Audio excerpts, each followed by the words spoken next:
Welcome back, everybody. I have some more books coming in from some other auction wins that I had, and also I went to a comic book show over the weekend, but I thought I'd do a quick video to complete out what I ended up getting in those lots from the last video. All of these books ended up costing 37 cents when you factor in the price that I paid.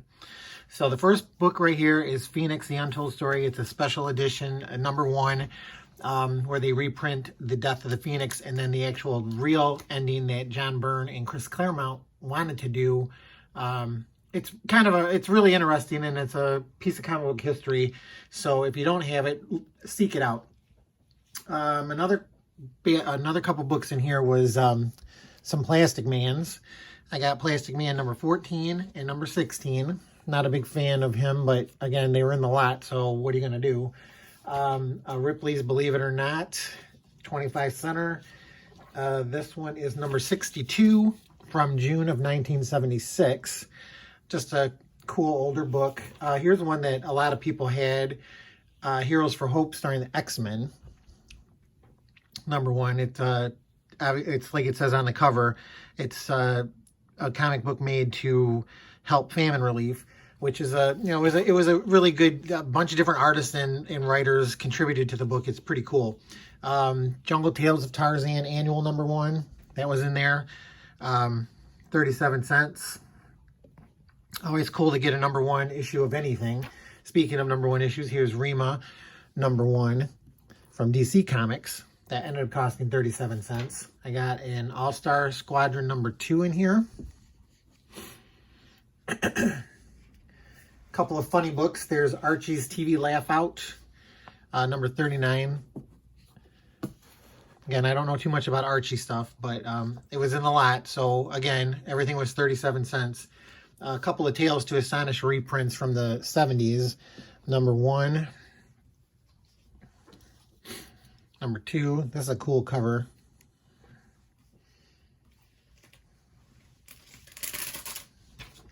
And #3. All of those. I showed this in the last video, but there was a couple of these in the lot. So here's another crazy #1. This one's not in the greatest of shape, but it was #1. There was a couple of these in there. This is one of my favorite early what ifs. #2, what if the Hulk had the brain of Bruce Banner? So there's not only one, but there's two in here. Classic story. Here's a Marvel 2-in-1, number 83, Thing in Sasquatch. Not too bad. Marvel Premiere featuring the Mark of Cain, number 34. I haven't went through these actually to look through them all, because I mean, there could be some Mark Jeweler inserts in some of these. I don't even know.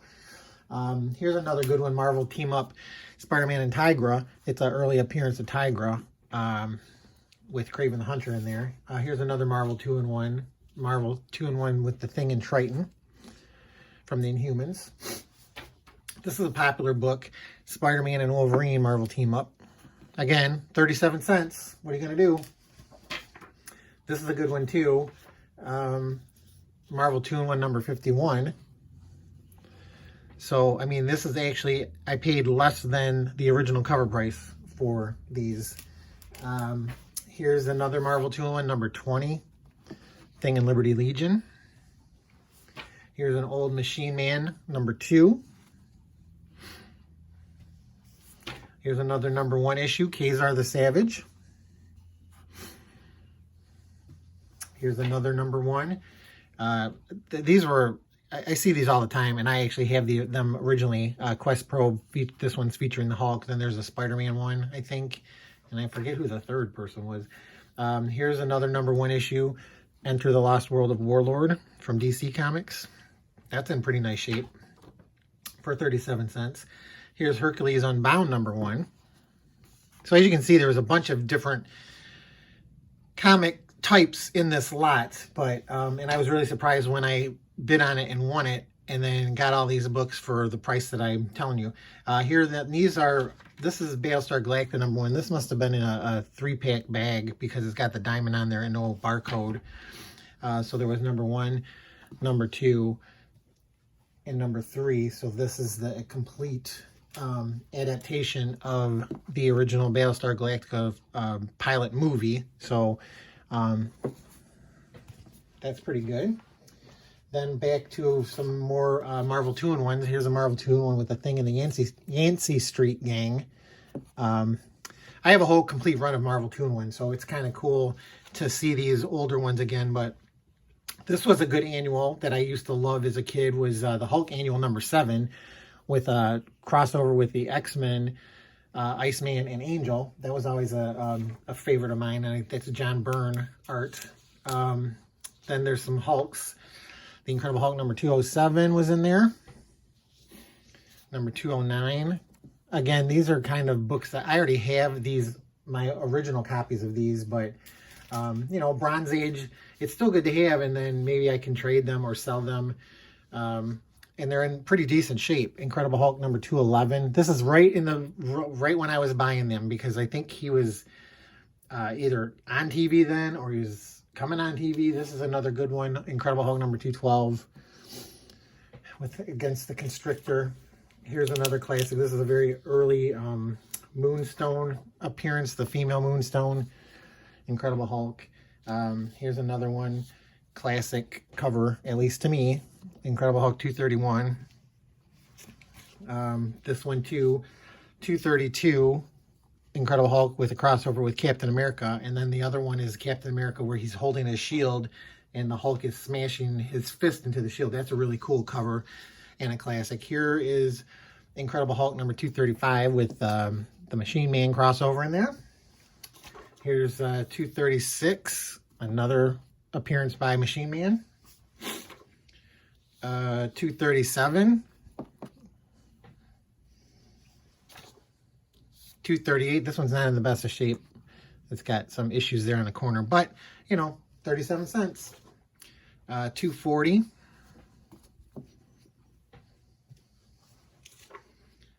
242.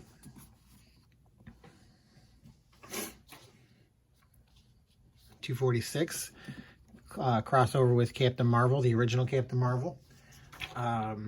Incredible Hulk number 252. Beware the Changelings. And then 269. Incredible Hulk.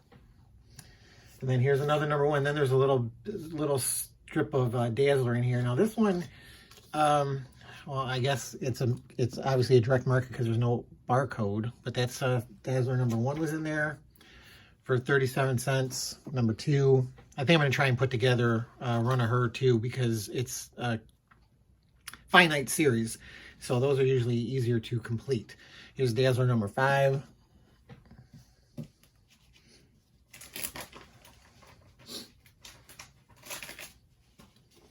Dazzler number 6. And of course, when you have one female hero, you got to fight the other female hero at the time. So here's the Dazzler versus She-Hulk. Early appearance of She-Hulk. Oh, there's 2 of them. Number 14, direct edition and newsstand edition. Here's Dazzler number 30. Then this one, Dazzler number 38. This used to be a kind of a thing because it has an early X-Men crossover appearance in it when they were super hot back in the 70s. Then there was some reprint titles in here. There's Marvel Spectacular featuring the Mighty Thor. I have number 5. I think that's the first High Evolutionary, maybe. Here's number 8, where he fights Ulick.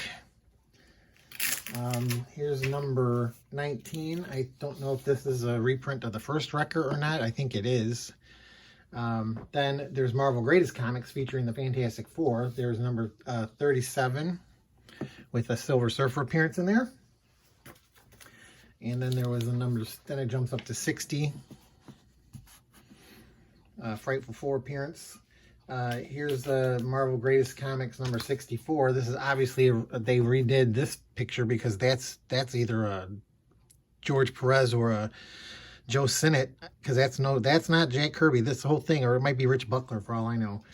Here's a number 65, Marvel Greatest Comics. Some good reading here. The Marvel's Greatest Comics number 66. And then here's another reprint titled Marvel Superheroes featuring the Hulk and Submariner. So this one is number 36. So again, that's pretty cool to get some classic reprints. Now there's a bunch of these in here and they're all signed, and I think they're signed by Angel Medina because he's the person that drew this. But there's Warlock and the Infinity Watch number 1. So see, there's a signature on here. There's this one, copy number 2, copy number 3. I don't know where they got them or how come they're all signed copies, but here's another one. Warlock and the Infinity Watch. And again, these all were end up costing me 37 cents. There's another one signed. And then here's one that's not signed, but this is a newsstand edition. And then here's another one. This is not signed, but that's a direct market edition. So again, there's a bunch of Warlock and the Infinity Watches in here. Then there was this one, the Infinity Crusade number 1. Some of that classic 1990s special covers. And then there was the Warlock Chronicles number 1 in here too. This one's number 1. Some more fancy shiny covers. And then here's another fancy shiny cover. Fantastic Force number 1. And then there was a Morbius Rise of the Midnight Suns number 1, still poly bagged and boarded. So all of those were in this lot, you know, with the ones that I showed you in the last video, and they end up being 37 cents each after you figure out how much I paid divided by the amount of books I bought. So I can't complain, and I thought that was a really good deal, and some really good classic Marvel Bronze Age stuff, and some good reprints in there. Nevertheless, it's a lot of good reading material. So hopefully you guys enjoyed the video, and hopefully you guys can find deals like this out there in the wild. My next video, I'm probably going to show some more mail order stuff that I got, and then I'll go through the stuff I picked up at the Comic-Con that I went to over the weekend. Some pretty cool stuff in there. But hopefully you liked the video. If you did, please hit thumbs up. And if you're not subscribed, subscribe if you would like to, because I'm going to try and do at least one a week if I can. So other than that, everybody take it easy out there. Good luck comic book hunting, and I will see you next time. Have a good one. Bye.